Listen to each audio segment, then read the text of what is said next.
Pentecost దినమున విభాగించబడిన locus ఆదిలో వెలుగుగా శక్తిగా ఉన్నదే లోకస్ పెంతెకోస్తు దినమున శిష్యుల మీద విభాగించబడిన అణువులు, విభాగించబడిన జీవము మరలా ఐక్యతలోనికి వచ్చే సమయం ఇది. మరలా మనమందరము కూడా లోకాసుగా మార్చబడతా ఉన్నా, వాక్యముగా మార్చబడతా ఉన్నా, వెలుగుగా మార్చబడతా ఉన్నా.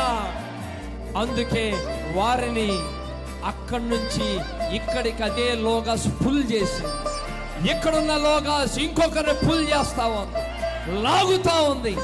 ఒకరిని ఐక్యపరిచి పరిపూర్ణమైన క్రీస్తు స్వరూప్యాన్ని, మహోన్నతమైన కళాఖండాన్ని పరిశుద్ధాత్ముడు రూపొందిస్తా ఉన్నాడు.